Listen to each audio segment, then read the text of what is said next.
Depois que Deodoro fez isso, os republicanos ficaram apavorados. Por quê? Eles queriam que Deodoro derrubasse a monarquia. Era isso que eles queriam. Mas Deodoro não queria de jeito nenhum. Inclusive, quando Deodoro pegou as tropas de soldados, que nem soldados de verdade eram cadetes da escola militar, eram 300 estudantes, aspirantes a soldados ainda, não é? Daqueles soldados gritou: "Viva a República!" E Deodoro deu um cala-boca no rapaz. "Fique quieto, você não sabe o que está falando", falou pro menino, não é? Enfim, esse pessoal ficou apavorado, os republicanos, porque Deodoro é que tinha força. Se Deodoro falasse para o exército, para as tropas fazerem, elas iriam cumprir. Mas enquanto Deodoro não falasse, os soldados não seguiriam. Os soldados não iriam obedecer os fazendeiros, escravocratas e nem os políticos. Essa é a realidade. Então eles fizeram um estratagema. Eles procuraram iludir o Deodoro, forçar o Deodoro para que o Deodoro proclamasse a República. Então eles se aproveitaram que Deodoro, quando Deodoro foi para os seus aposentos, ele estava doente, estava muito enfermo, certo? E eles usaram, como diz o Dom Bertrand, um estratagema não muito honesto, não muito honroso, não é? O que eles fizeram? Eles chegaram para o Deodoro e falaram assim: "Vocês sabem, Deodoro, quem que o Dom Pedro II nomeou para primeiro-ministro, para presidente do Conselho de Ministros do Brasil?" Deodoro falou: "Quem foi?" Eles disseram: Foi o político gaúcho Silveira Martins. Quando Deodoro viu isso, ele deu um pulo, mas ele ficou possesso, ficou louco, transtornado. Ele falou assim: esse nome por nada nesse mundo, eu não aceito esse nome como primeiro-ministro.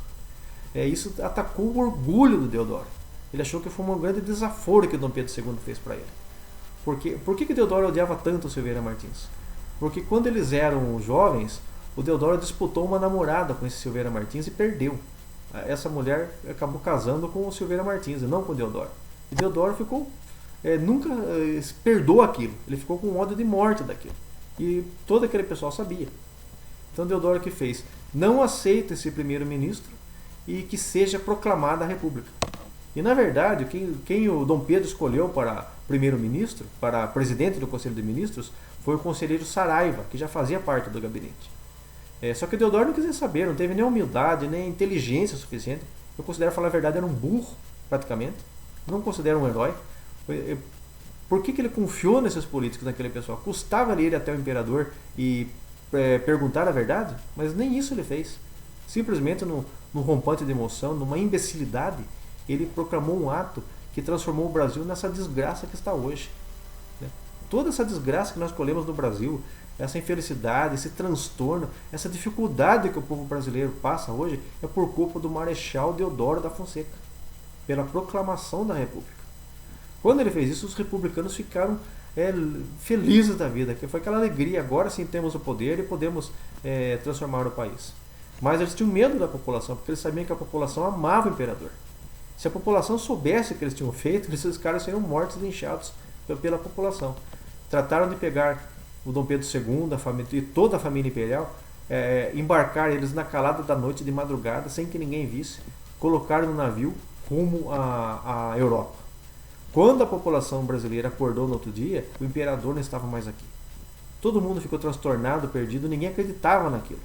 Ninguém acreditava, não teve adesão do povo brasileiro. O povo brasileiro não queria a queda do imperador. Então, se algum professor de história falar para vocês que o povo queria, que teve adesão popular, não teve. Isso foi uma mentira. O povo não aprovou, não ficou contente com isso. Mas a coisa já estava feita, a população não tinha como revidar aquilo. Infelizmente, Dom Pedro II não autorizou aos outros generais leais do exército, ao almirante Tamandaré da Marinha, que repelissem aquela rebelião. Se ele tivesse autorizado, em 15 dias o império já estaria restaurado. Mas Dom Pedro II estava com uma diabetes altíssima, não conseguia raciocinar com clareza e também já tinha passado por tantas guerras ao longo da vida dele. E ele não queria mais que sangue brasileiro fosse derramado em seu nome. Isso é uma nobreza de espírito que é difícil para nós, pessoas simples, entender. Mas é uma nobreza que somente Dom Pedro II é adotado disso, não é? Ele esperava, na verdade, no íntimo dele, que Deodoro tivesse a lucidez de consertar a besteira que fez, baixasse em seu orgulho e acabasse com aquilo. Mas infelizmente Deodoro não tinha o brilhantismo e a evolução espiritual de Dom Pedro II.